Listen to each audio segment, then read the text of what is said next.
A fabricação de supostos gênios na literatura do mercado editorial brasileiro existe? A professora Dirce Valtric do Amarante, na Folha de São Paulo esses dias, comentou sobre isso e a chamada foi essa daqui, deixa eu mostrar a vocês. Fabricação de supostos gênios desafia a atuação dos críticos. Ser escolhido para o papel de artista extraordinário não é difícil nos dias de hoje. E aí o que ela vai fazer é destrinchar num artigo breve, mas muito pontual, sobre essa crítica cheia de adjetivos, cheia de genialidade para os livros que são lidos e que estão sendo abordados por quem escreve, acabam sendo coisas de um outro mundo, assim, e ela faz um ponto importante, como se o que a gente tivesse para trás tivesse sido esquecido. Eu sou Nathan Matos, editor do Literatura BR, e a gente vai falar um pouco sobre isso, essa genialidade ou a falta dela nos escritores e escritoras brasileiros. Eu não diria só isso, eu acho que não é, como ela fala aqui, fabricação de supostos gênios desafia a atuação dos críticos, né? E nos dias de hoje, eu acho que isso existe há muito tempo, na verdade. Eu acho que não é algo novo, eu acho que não é algo pontual agora desses últimos anos, né? Eu acho que essa benesse nas críticas, ela tem muito a ver também com a falta de espaço crítico dentro de diversos veículos culturais. Atualmente, até mesmo de maneira digital, a gente vê muito ainda blog. Se você pesquisar, você ainda vê muito blog, por exemplo, sobre literatura, mas a gente vê pouca crítica sendo realizada, né? Até mesmo no meu próprio site do Literatura BR a gente tem muita resenha, mas às vezes as resenhas, a gente sabe, ela leva ali mais é uma resenha voltada. Há quem diga que não é resenha, mas eu acredito que sim. É uma resenha a partir de uma experiência de leitura que vai contando sobre o que o texto aborda e sobre como a pessoa que o leu, né, o recebeu em si e como ela percebe que isso pode ser bem visto, enfim, para quem gosta muito de ler. A questão da crítica em si, ela se perde um pouco. Tem um site que eu gosto muito e quem comanda por lá é o Pedro Fernandes. Ele é professor e pesquisador também, que é o Letras Inverso Reverso. Eu gosto muito porque tem muitos textos críticos lá e que é praticamente uma revista realmente literária, que tem até ISSN. Então o Pedro também, por ser pesquisador e professor de literatura, ele tem uma preocupação maior do que a minha dentro do site dele com a questão crítica. No caso do Literatura BR, a gente deixa aberto até mesmo para que outras pessoas de fora possam enviar lá ele também, mas a gente tende a ir mais por essa questão da experiência da leitura, que muitas vezes não é um texto ruim. Há quem ache que é um texto menor, talvez, frente ao ensaio crítico. Eu acho que são duas coisas distintas e elas têm que ser analisadas dentro das suas possibilidades. Mas, enfim, essa criticidade eu acho que é isso. Eu acho que tem a ver com essa falta também de espaço. E ela fala sobre essa proliferação de supostos escritores extraordinários. E isso chama muita atenção porque eu, quando eu estava lá em Paraty ano passado, eu cheguei a brincar em algum momento com algumas pessoas, a gente falava de alguns livros e eu falava assim: faça um comentário positivo aí, sem adjetivar. E todo mundo começava a falar, em algum momento saltava um adjetivo, né? E ela fala isso logo no começo do texto. Tipo, não é raro o leitor se deparar com os adjetivos como genial, fenomenal, brilhante e singular, né? Em críticas de prefácios, textos de orelhas. E é muito curioso, porque eu, enquanto editor, eu sempre falo muito isso para quem vai escrever o texto de orelha. Eu digo, escreva sobre o livro, não escreva sobre quem escreveu, né? Não escreva tanto sobre a escrita. É claro que tem que escrever sobre a escrita quando você está falando do livro, mas tentar de alguma maneira falar sobre as camadas presentes da narrativa, se for um livro de ficção. Então esse começo do texto dela já foi me pegando por aí, né? E agora ela comenta uma coisa que eu acho que não concordo muito, mas entendo a perspectiva dela, tipo, livros com pouco mais de 200 páginas são vistos como estudos completos e elucidativos sobre um determinado assunto, né? O qual já foi bastante esmiuçado por outros em termos volumosos. Acho que quantidade não quer dizer qualidade, mas do ponto de vista dela, eu acho que ela fala pensando em alguns calhamaços de alguns autores e de algumas autoras que são tidos e tidas como clássicas, e vocês acabam esquecendo um pouco do passado da literatura, né? Até mesmo da literatura brasileira. E quando eu li isso, eu fiquei pensando o quanto, eu acho que ano passado, ano retrasado, eu acho que ainda no final da pandemia, eu vi dentro, pelo menos da minha bolha literária, muita gente que não tinha lido Guimarães Rosa. E é muito curioso porque várias pessoas são influenciadores, né? Instagramers, booktubers, enfim, e não tinham lido nada do Rosa. Natan, mas é necessário ler? É necessário. É obrigatório, assim, é necessário, obrigatório, né? É uma palavra similar, mas assim, é necessário no que eu digo porque se você se põe a ter um pensamento crítico sobre a literatura que está sendo produzida do momento, a gente não pode deixar o que a gente já fez. Então existem alguns livros, alguns autores que são necessários para que a gente leia, para que a gente entenda algumas, não é modernidades, mas algumas experiências feitas na literatura, né? Para onde tudo foi, para onde tudo vai, entende? Então eu comecei a gostar do texto dela já daí do início, porque ia muito no que eu pensava de muitas coisas, né? E também, deixa eu puxar aqui, cadê? Vou tentar ler aqui. Ela vai falando disso, dessa coisa de serem premiadas, autores e autoras que lançam um livro e são premiados, já são tidos como gênios, né? Os paratextos dos livros precisam reforçar essa ideia e faz-se convidando outros gênios para escrever sobre seus iguais. Isso é muito engraçado, né? Isso é muito bacana. Assim, na verdade, a gente tem que levar em consideração algumas coisas aí. Muitas vezes os pares são convidados porque eu penso, por exemplo, uma editora pequena como a minha, é mais fácil, às vezes, a gente chamar alguém que até conhece a pessoa que escreveu e vai falar sobre o livro, por diversas questões, por questão de tempo, por questão de financiamento de produção do livro, por questão de ter uma seriedade, uma pessoa que você já conhece às vezes, sabe que ela vai entregar um texto.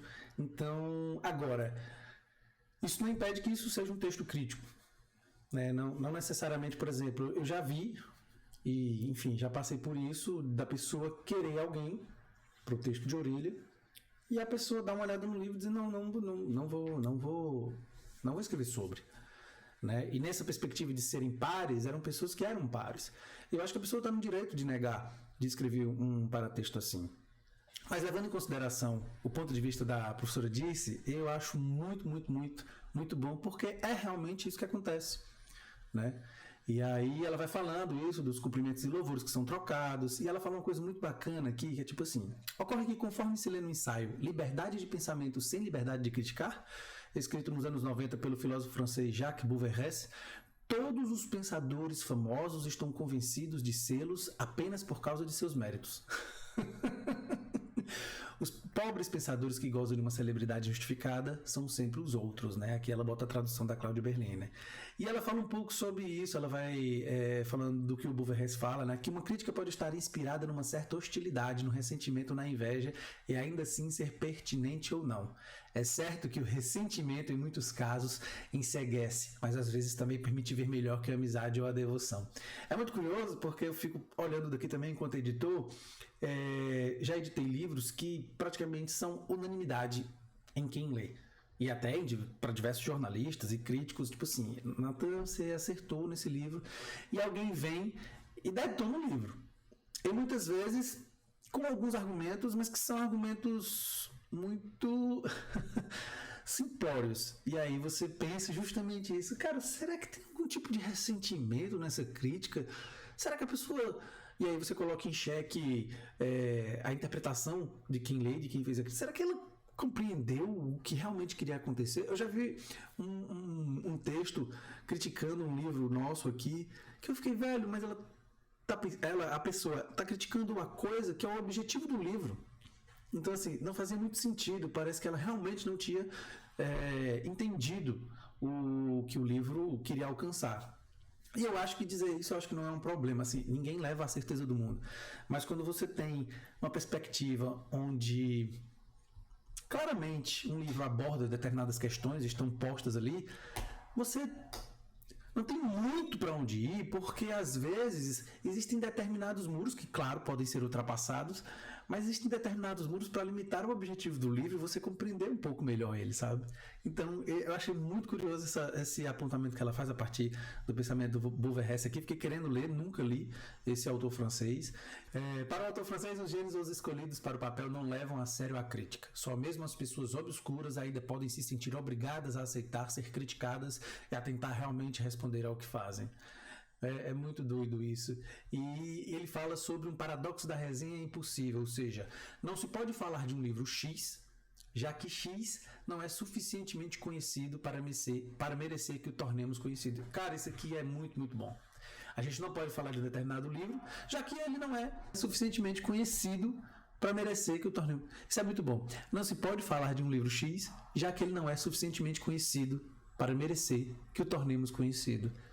É incrível como muitas vezes a gente só quer falar sobre os livros da crista da onda, sobre os livros que os grandes conglomerados estão lançando. E é isso, a gente quer falar tanto disso que a gente esquece da nossa história, a gente esquece do nosso passado literário. A gente lá no podcast do Literatura BR, vou deixar o link aqui para vocês, a gente já comentou sobre isso. O quanto a gente fica focado enquanto produtor de conteúdo, enquanto produtora de conteúdo, no sentido de estar sempre falando de obras que estão sendo lançadas, porque é isso que o mercado pede, e é isso que os leitores querem também, porque eles querem que você fale de coisas atuais, e como as coisas se perdem. E isso tem tudo a ver com o que eu falei, tipo, ali no final da pandemia, a gente deixou de ter... eu percebi que, tipo, diversas pessoas não tinham lido ainda Saramago, não, Guimarães Rosa. E fiquei pensando assim, velho, eu pensei que essas pessoas já tinham lido, né? É uma sensação porque como você percebe um leitor que é muito experiente, e aí você começa a pensar, pô, o pessoal lê muito, mas está lendo muito contemporaneidade, né? E tipo, Natan, isso não é problema. Não é. Mas repito, a gente, para também compreender o que vem por aí, o que está sendo feito agora, a gente tem que olhar para trás, certo? E isso em todos os sentidos. Na política, então, se o brasileiro não olhar um pouco para trás, a gente está perdido novamente daqui a alguns anos. Então, eu gostei muito desse texto que a Disse fez. Eu vi que no Twitter teve gente que criticou, falou que ela não apontou, eu vi em eu não me lembro agora quem comentou, mas enfim, o usuário falou isso, eu vi outras pessoas falando, que ela não apontou no exemplo. Eu acho, e aí eu concordo com o Casarim, que eu vi ele também comentando no Twitter, que tipo assim, eu acho que o ponto não é esse, eu acho que o ponto ela não tem que mandar, ela não tem que dar exemplo de nada, de ninguém nesse texto, porque ela quer chamar a atenção aqui justamente para isso, né? Até que ponto um autor genial de um livro medíocre que está se apresentando, sem contrapor suas falas, sem dialogar de fato com ele, vai ser levado a um status que não deveria ser. Então, ela quer chamar atenção para algo que realmente continua faltando, que é o espaço da crítica, que é o espaço do crítico aqui no Brasil. E eu acho que não é só no Brasil, tá?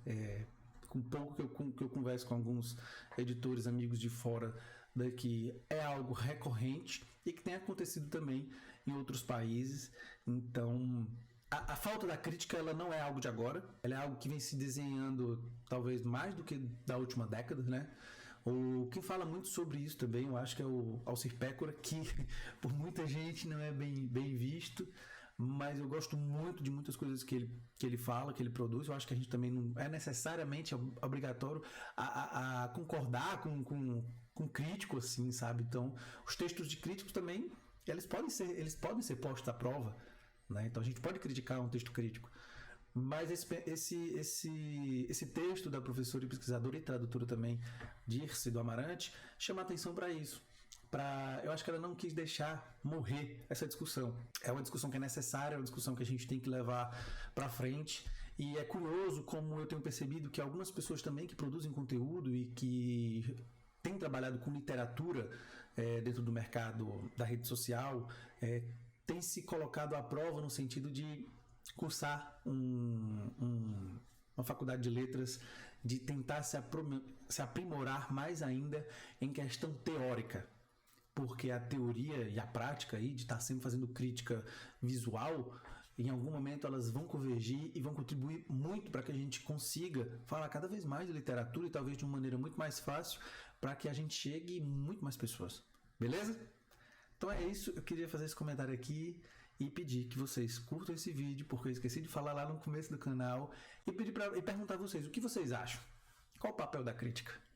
Né? Onde está a crítica literária brasileira? Beleza? Manda esse vídeo para outra pessoa e não se esquece de se inscrever aqui. Um abraço e até a próxima.